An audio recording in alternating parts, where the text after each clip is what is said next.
Jésù Kristi fún ẹ̀ẹ́dẹ́gbẹ̀rún láti ẹ̀ẹ́dẹ́gbẹ̀rún náà sọ. Àwọn ẹ̀ẹ́dẹ́gbẹ̀rún ti máa rẹ̀ ká fún ẹ̀ẹ́dẹ́gbẹ̀rún tó spirit àbọ̀dé ẹ̀ẹ́dẹ́gbẹ̀rún. Àwọn ẹ̀ẹ́dẹ́gbẹ̀rún ti lẹ́nu àwọn ọ̀sán sí káàkiri sẹ́ni mọ́ra wọn kọ̀ọ̀tà.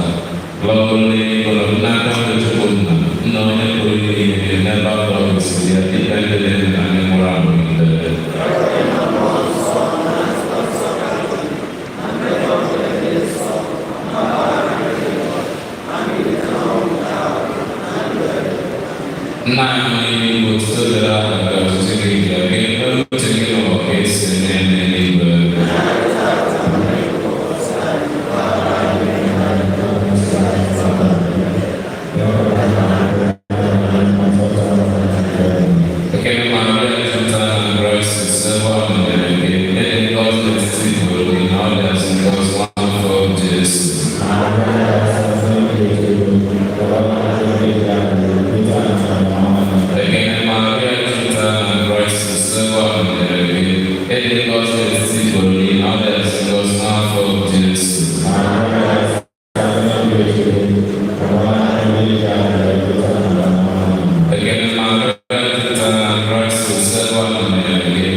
Oh, Jesus.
Christ is so one of the day. It was the symbol in others and was one for Jesus.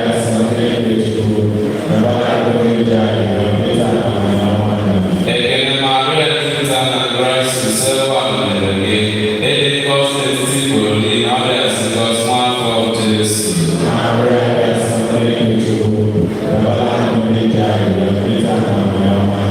Ekene Maria Tita Christ is so one of the day. It was the symbol in others and was one for Jesus.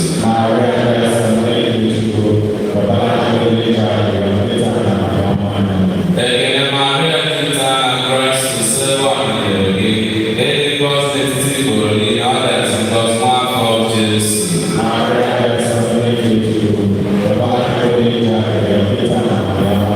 Ekene Maria Tita Christ is so one of the day. It was the symbol in others and was one for Jesus.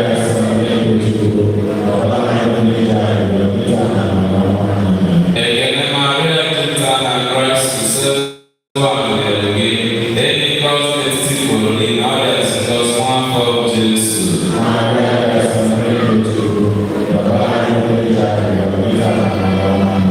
Ekene Maria Tita Christ is so one of the day. It was the symbol in others and was one for Jesus.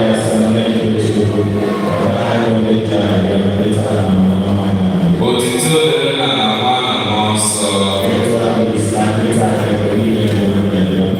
Ó Jésù.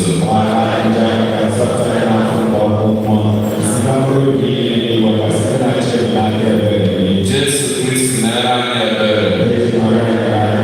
Àbúrò ìdílé ní ẹ̀kọ́ ẹ̀ka. Ekene ẹsẹ̀ wọn ní ẹ̀sọ́.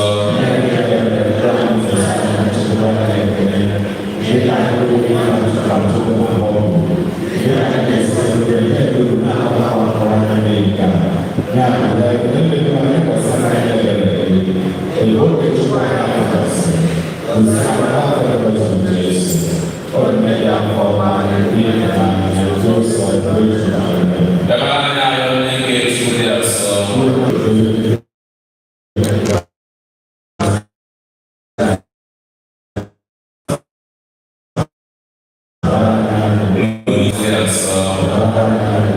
Lisa ní ìgbẹ́ tí màá yẹ kó sọ ọ̀gá ní ẹ̀bẹ̀rẹ̀. Chukwu náà ní Chukwu mọ ní bàbá ń bọ̀. Chukwu mọ sọ. Àtúndì mọ tó lè kọ́ ìṣòfò Chukwu. Maria yẹ sọ. Nne ike Chukwu yẹ sọ. Bẹ́ẹ̀ ni dàtí ti bẹ́ẹ̀ ti di rẹ̀. Nne Kristi. Nne nke nzukọ. Nne nke onye wetara amara. Nne nke karịsịrị obi ọcha. Nne na-enweghị atụtụ. Nne na-emerụghị emerụ. Nne na-arụghị arụ. Nne kwesịrị ịhụnanya. Nne dị ịtụnanya. Nne na-adị ezigbo ọdụ. Nne nke onye ogige. Nne nke onye nsọpụta anyị. Virgin monasịrị uche. Virgin kwesịrị nsọpụrụ. Virgin kwesịrị iwu ewu. Virgin monasịrị ike. Virgin nwere obi ebere.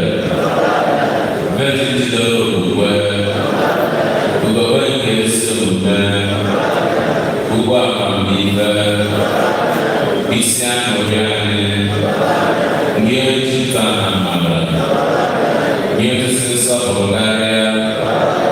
Nye jita na nsọpụrụ n'ebe Chukwu nọ. Mkpụrụ ozi dị obibi. Ụlọ nchedidi.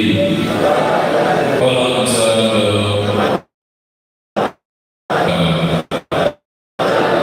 Ọnụ nsọ nke eluigwe. Akpakpando ụtụtụ. Ahụike ndị enyemaka ọma.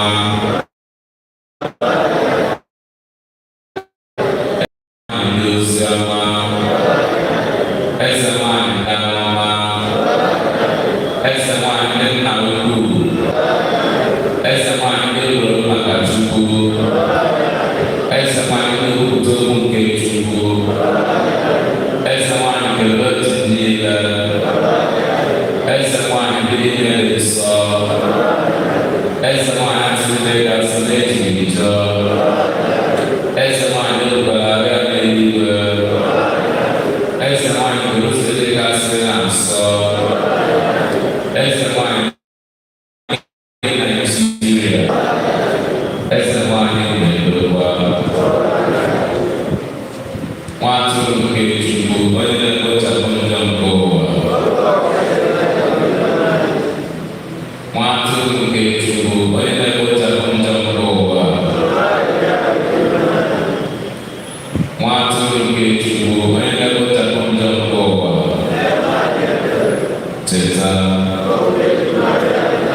Hallelujah.